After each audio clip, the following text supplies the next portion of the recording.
കഴിഞ്ഞ ക്ലാസ്സിൽ നമ്മൾ ഫിനാൻഷ്യൽ മാർക്കറ്റ്സും ഫിനാൻഷ്യൽ ഇൻസ്ട്രുമെന്റ്സിനെ കുറിച്ചിട്ടാണ് സംസാരിച്ചിരുന്നത്. Today we are going to discuss about financial instruments. Here financial instruments mainly divided into two categories: financial assets and other financial instruments. ഇവിടെ financial instruments ആണ് main category. ഈ financial ഇൻസ്ട്രുമെന്റ്സിനെയാണ് രണ്ട് category sub divide ചെയ്തിട്ടുള്ളത്.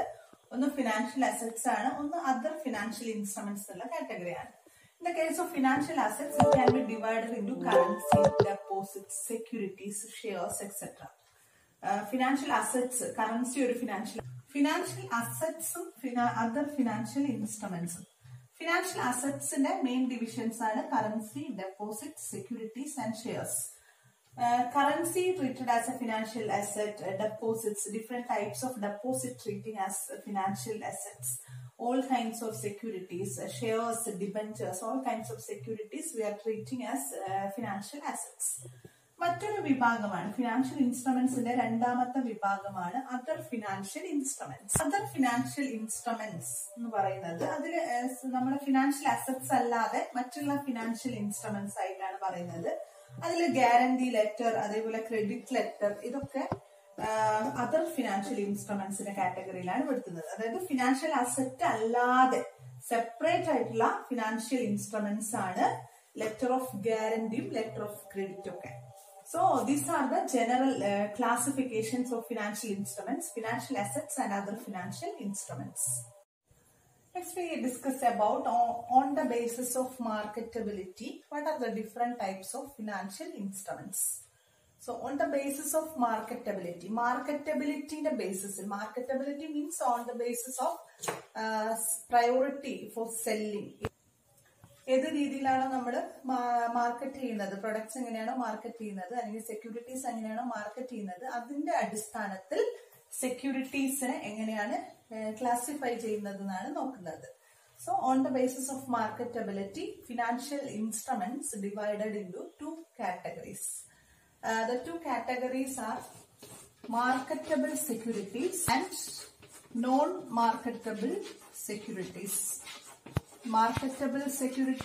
So these are the two categories: marketable securities and non-marketable securities. സെക്യൂരിറ്റീസിനെ മാർക്കറ്റബിലിറ്റിന്റെ അടിസ്ഥാനത്തിൽ നമ്മൾ marketable securities ആയിട്ടും non marketable securities ആയിട്ടും divide ചെയ്തിട്ടുണ്ട്. മാർക്കറ്റബിൾ സെക്യൂരിറ്റീസ് എന്ന് പറഞ്ഞാല് the securities that can be transferred from one person to another easily. വളരെ എളുപ്പത്തിൽ ഒരു വ്യക്തിയിൽ നിന്ന് മറ്റൊരു വ്യക്തിയിലേക്ക് നമുക്ക് എളുപ്പത്തിൽ ട്രാൻസ്ഫർ ചെയ്യാൻ പറ്റുന്ന സെക്യൂരിറ്റീസിനെയാണ് മാർക്കറ്റബിൾ സെക്യൂരിറ്റീസ് ആയിട്ട് പറയുന്നത്. അതായത് ഇതിന് നമ്മൾ പ്രധാനമായിട്ട് എക്സാമ്പിൾ പറയാം. Shares of public limited company, listed കമ്പനിയുടെ ബോണ്ട്, ഷെയർസ്, ഡിബഞ്ചേഴ്സ് ഒക്കെ നമുക്ക് എളുപ്പത്തിൽ സെയിൽ ചെയ്യാൻ പറ്റും. അപ്പൊ അത്തരം സെക്യൂരിറ്റീസിനെയാണ് നമ്മൾ മാർക്കറ്റബിൾ സെക്യൂരിറ്റീസ് ആയിട്ട് പറയുന്നത്. Then non-marketable securities are the securities that cannot be transferred from one person to another. നമ്മുടെ മാർക്കറ്റബിൾ സെക്യൂരിറ്റി ആയിട്ട് കമ്പയർ ചെയ്യുമ്പോൾ അതിന് ജസ്റ്റ് ഓപ്പോസിറ്റ് ആണ് non marketable securities. Marketable security നമുക്ക് വളരെ എളുപ്പത്തിൽ സെയിൽ ചെയ്യാൻ പറ്റും. പക്ഷെ നോൺ മാർക്കറ്റബിൾ സെക്യൂരിറ്റീസ് നമുക്ക് ഒരു വ്യക്തിയിൽ നിന്ന് മറ്റൊരു വ്യക്തിയിലേക്ക് വളരെ എളുപ്പത്തിൽ തന്നെ ട്രാൻസ്ഫർ ചെയ്യാൻ സാധിക്കുന്നതല്ല. അതിന് എക്സാമ്പിൾസ് ആണ് നമുക്ക് ഫെമിലിയർ ആയിട്ടുള്ള ബാങ്ക് ഡെപ്പോസിറ്റ്സ്, പ്രൊവിഡന്റ് ഫണ്ട്, നമ്മളെ LIC സ്കീംസ്, നമ്മളെ FD ഫിക്സഡ് ഡെപ്പോസിറ്റ്, നമ്മുടെ പോസ്റ്റ് ഓഫീസിലുള്ള നമ്മളെ സേവിങ്സ്. ഇതൊന്നും തന്നെ നമുക്ക് എല്ലാം ട്രാൻസ്ഫർ ചെയ്യാം, പക്ഷെ വളരെ എളുപ്പത്തിൽ ട്രാൻസ്ഫർ ചെയ്യാൻ സാധിക്കില്ല. അതുകൊണ്ട് തന്നെ ഇത്തരം സെക്യൂരിറ്റീസിനെ നമ്മൾ നോൺ മാർക്കറ്റബിൾ സെക്യൂരിറ്റീസ് ആയിട്ടാണ് പറയുന്നത്. So we discussed about securities on the basis of marketability. We can divide it into two categories: marketable securities and non-marketable securities. നിങ്ങൾക്ക് മനസ്സിലായിട്ടുണ്ടാവുമെന്ന് വിചാരിക്കുന്നു. മാർക്കറ്റബിൾ സെക്യൂരിറ്റീസ് നമുക്ക് എളുപ്പത്തിൽ ട്രാൻസ്ഫർ ചെയ്യാം, മറ്റൊരു വ്യക്തിയിലേക്ക് ട്രാൻസ്ഫർ ചെയ്യാൻ പറ്റുന്നതാണ്. നോൺ മാർക്കറ്റബിൾ സെക്യൂരിറ്റീസ് നമുക്ക് അത്ര പെട്ടെന്ന് എളുപ്പത്തിൽ ട്രാൻസ്ഫർ ചെയ്യാൻ പറ്റാത്ത സെക്യൂരിറ്റീസ് ആണ്. രണ്ടിനും ഞാൻ എക്സാമ്പിൾ പറഞ്ഞിട്ടുണ്ട്, നോട്ട് ചെയ്യാം. Now we are going to discuss about new, innovative or modern financial instruments. നമ്മുടെ മാർക്കറ്റിൽ ഇപ്പം മോഡേൺ ട്രെൻഡ്സ് അല്ലെങ്കിൽ സെക്യൂരിറ്റീസ് മാർക്കറ്റിലെ ഏറ്റവും ഇന്നോവേറ്റീവ് ആയിട്ടുള്ള സെക്യൂരിറ്റീസിനെ കുറിച്ചിട്ടാണ് പറയുന്നത്. അതാണ് ന്യൂ അല്ലെങ്കിൽ innovative or most modern financial instruments. So there are different types of most modern or innovative financial instruments. ഇന്ന് നമ്മൾ ഡിസ്കസ് ചെയ്യാൻ പോകുന്നത് 3 തരത്തിലുള്ള 3 കാറ്റഗറീസ് ആയിട്ടുള്ള, അതായത് ഫിനാൻഷ്യൽ ഇൻസ്ട്രുമെന്റിൽ ഇന്നോവേറ്റീവ് ആയിട്ടുള്ള 3 ടൈപ്പ് ഓഫ് ബോൺസിനെ കുറിച്ചിട്ടാണ് നമ്മൾ ഡിസ്കസ് ചെയ്യുന്നത്. Bonds are securities. ഈ സെക്യൂരിറ്റീസിനെ കുറിച്ചിട്ടാണ് നമ്മൾ ഇന്നത്തെ ക്ലാസ്സിൽ ഡിസ്കസ് ചെയ്യുന്നത്. First one zero coupon bond, then deep discount bond and floating rate bond. First one, zero coupon bond.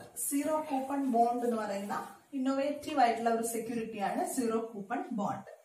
These are the bond that pays no interest while the investor hold it. Investor hold ചെയ്യുന്ന സമയത്ത് ഈ ബോണ്ടിന്, അതായത് zero coupon, അതിന്റെ പേരിൽ തന്നെ നമുക്കറിയാം, ഇതിന് ഒരു തരത്തിലുള്ള ഇൻട്രസ്റ്റും ചാർജ് ചെയ്യുന്നതല്ല.